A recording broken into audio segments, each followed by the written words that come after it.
What's up, guys? Well, I think some people have seen the videos for the OMAC returns wish list of comics to be done. What if comics?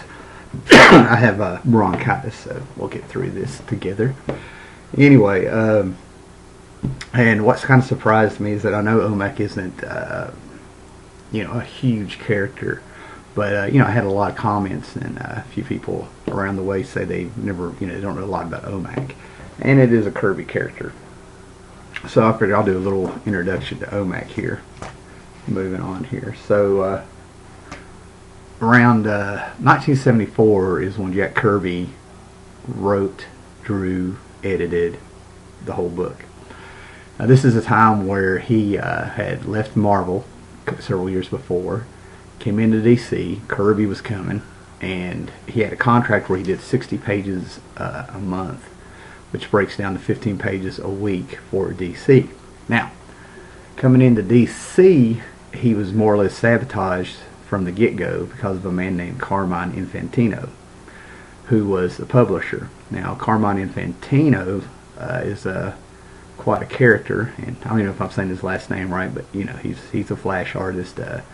In the later 70s, he went to Marvel, did a few things for him, but going back further than that, he likes to credit himself with designing the whole Silver Age. He likes to credit himself for a lot of things that it's been proven he didn't do.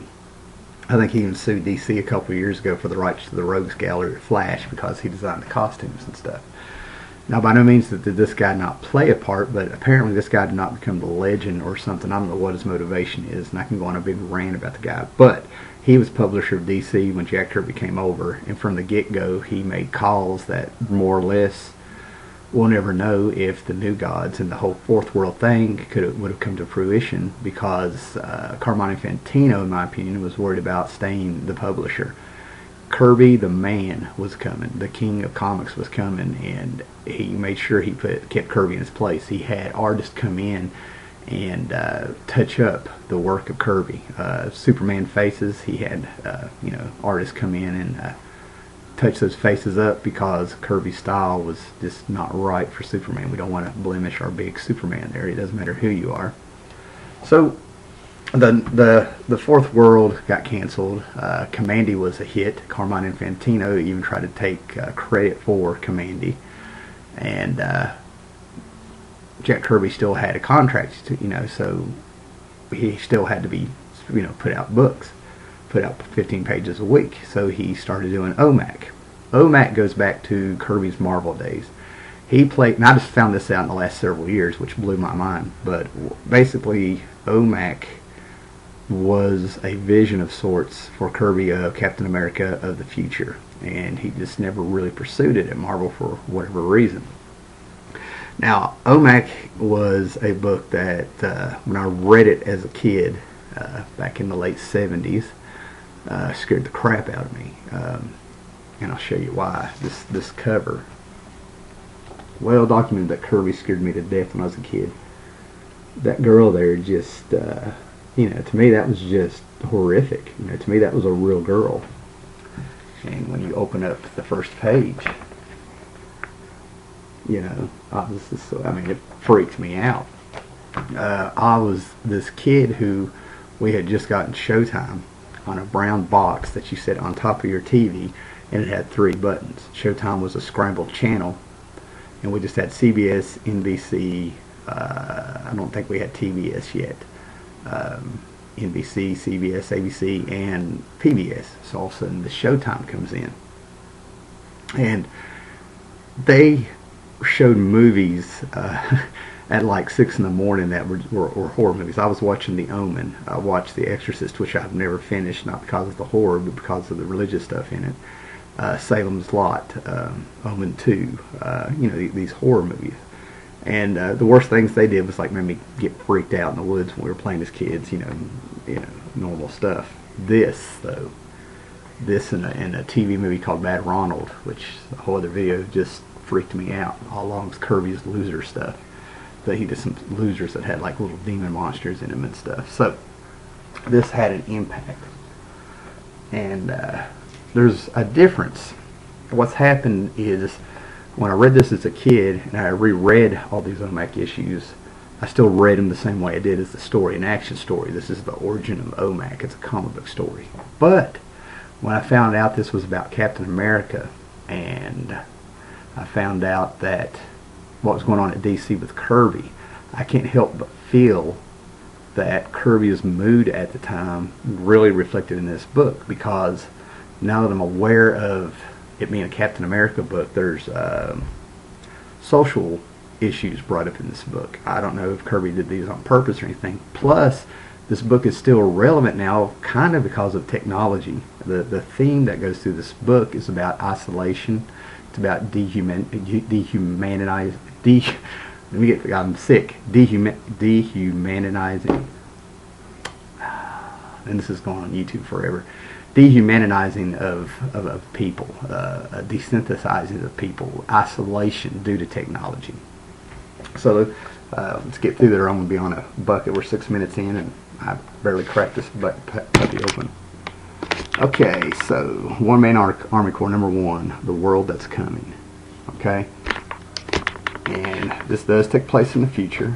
And what we have there is that is not an actual person. That is a Build-A-Friend. That is a woman, all right, that you can order to have a friend if you're lonely. Starts out with a great 2-page spread here of OMAC busting this place that's making these Build-A-Friend. And the females, surprise, surprise, are the high seller there. And he commands that, he yells out Global Peace Agency has deputized him, and he's shutting the place down. It's a raid, like a cop. Alright? And you see everybody running, and he makes a few comments here. And he says that everything, he says it right here, where does humanity stop and technology begin? We no longer know. Alright. Well, he's talking to Leela, who's a Build-A-Friend. So everybody's freaking out, and he uses Brother Eye to set off a chain reaction and blows the place up, which is just fantastic because he walks us through. You know, how many action movies have you seen where the hero blows a place up and they're just walking away? You know, like Desperado. So now we go to chapter 2. These were all in 3-chapter arcs. Brother Eye, Buddy Blank. Global Peace Agency is letting this guy know that they want Buddy Blank. And, you know, you get a little feel in there that use cosmetic spray to hide their features because they're nonpartisan and they represent the whole world. And, you know, from the get-go when I saw them, I thought they were like The Question, you know, which I think Grant Morrison put in Infinite Crisis. Okay, so, you know, we see, you know, Buddy Blank, we see Brother Eye. He moves on. And Buddy Blank is more or less like janitor, mail boy, low man on the totem pole, and he gets picked on by everybody. And the boss comes up there and always wants to blame Buddy, says he has a persecution complex, and tells him to go to the, what is it? Psychological, I don't know what you call it. Psychological section. And this is where we see the inhumanity of man now in the future. They have psychological section lets them more or less break things and kick people. He won't do it because they just look too much like real people. And you get over here on this page, and they're burning things like in a riot, and all of a sudden Leela steps up. But he has no idea that this is a Build-A-Friend. Apparently she just pops up whenever he needs a friend, and it turns out he's a guinea pig. You know, they picked the most pathetic person there to see if Leela could fool them, and he said that's the best model ever. Okay. So, you know, we get the big reveal that that girl is Leela. I kind of ruined it for you. Okay. And then we go on to the birth of OMAC. Here he is sweeping away. You know, and these guys just grab him, the ones that were using this guinea pig, and they monologue to get him in there, and he sees that the girl is a robot with a guy, and it blows up, and he's just outraged because basically he's, you know, he says they could send all these girls to leaders of the world and blow them up, and since he knows too much, since they told him they're going to kill him, and this is the first time he turns into OMAC, it's a complete surprise. I mean, great stuff. And you know, he is now OMAC, and he picks up where, you know, it's back at the beginning of the story. Okay. And there it goes from the Kirby action. They have death traps in this factory for some reason, and great Kirby action. The guy's delivering. I mean, it's really some of his better stuff. I mean, you can see the whole idea of Captain America in there with the way he fights. And he says goodbye to Leela, and that's where we pick up with him blowing up the place. I'll pay for this, Leela. They've done more than trifle with human life. They made a mockery of it, of the spirit. You know, real philosophical stuff there. And, you know, he talks to Brother Eye, and, you know, wait for our next issue. Now that I'm older and I read that different, you know, it's not just an action story. It's really, you know, kind of a sad story, and I can actually kind of compare what Kirby has said here with the world that's coming tomorrow with the internet. And I want to take Facebook for example. I made the comment that I don't like Facebook. I was hooked for a while. I did it. I gave it a try, and what's happened is I've become sort of a sorry friend with some of my friends because of Facebook, and I didn't know what was going on. You know, what we do is we don't do one-on-one or face-to-face contacts and stuff. I have a friend who, over the, you know, I know what's going on with him, but I didn't realize how much time had passed that I can't talk to him. I couldn't find him over the summer, and then when I got back on my feet a little bit and was able to get back on the internet and stuff, you know, I can sit here and tell you what he's done because of Facebook and stuff. He actually, you know, and that's what I'm getting at. I didn't feel like I needed that contact with people because I can look on Facebook and they put up everything that's going on with him. He's getting married. He's got a fiance. He's dated this whole girl, and I haven't seen him, and, you know, lost contact with him. Yet I know what's going on with him. And that's, you know, that's pretty isolating there. And then, you know, you got message boards and stuff, and, you know, people get nasty on those. Being anonymous and not being face-to-face, you know, it brings out the worst in people, you know, for whatever reason. That safety, that being anonymous and stuff, you know, people pose who they don't want to be, you know. And that's just, you know, in the comic book, that's my, you know, not a big rant or anything. But, and it's not just me that had that feeling. I know people who I was friends with and know what's going on Facebook and stuff when we had it going. Yet when we get together, it was really awkward. Nobody had anything to talk about. So the other thing I want to say about this OMAC is I kind of wonder about, you know, the pessimistic view of the future with what happened at DC with Kirby, and before that at Marvel. You know, he found out Stan Lee was taking a lot of credit for a lot of things, and here he is, you know, been in comics, what, probably, I want to say almost 40 years at this time, and, you know, the two big companies have burned him. And of course we know Kirby went back to Marvel, and he ended up going back to DC, and he did some stuff with Specific Comics and did Destroyer Duck with Steve Gerber and on, you know. But, you know, the book on its own holds out, and it was 8 issues, and by the end of it, Kirby was really, in my opinion, running on fumes.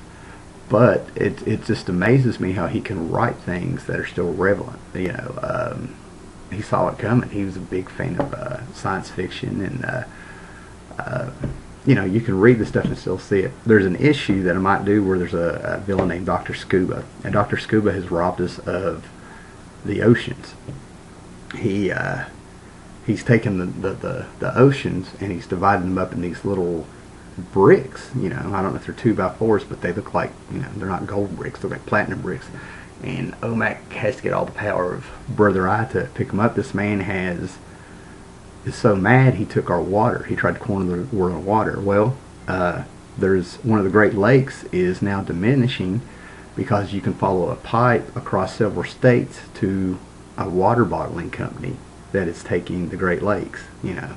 And that's not too much of a stretch, you know. It's amazing. You read that, you think it's silly. Dr. Scuba still in the oceans, come on, you know. Well, there's a bottle, you know, because of greed, there's a water bottling company still in the Great Lakes, you know, one of the Great Lakes. But anyway, this is about the first issue and stuff. So this is a Jack Kirby collector collects several volumes of the individual series. It's a magazine all about Kirby, you know. And I marked a few things, so let me see if there's anything relevant here. Yeah, it's kind of cool because it has some unpublished stuff. I was talking about the Mess with Kirby stuff, and I don't have the page, but this is a page they took out a panel or two. From what I understand, without Kirby's consent, I have to read an article so they could do another double-page spread. Okay, just talking about how they mess with their work. This touches on Carmine Infantina, and he talks about some of the stuff that Kirby did at Marvel after that. And here's the original cover to #1. And to tell you the truth, I think the white cover is more effective. This may have been a good call. It's also flipped, I believe. Yeah, they flipped the image. So I think that was a good call. And I'm sure there's a few other things in here. But anyway, that's your introduction to OMAC, Captain America of the future. You know, the more I think about it, the more like issue 2 deals with the rich renting out a whole city just to entertain people, and OMAC busting that up, and it goes on and on. But it's all about greed, corporations, dehumanizing of man, and isolation and technology replacing a few things and changing us. So, you know, it's kind of no wonder Kirby didn't finish it. So, you know, but that's OMAC, guys. Thanks for hanging in there.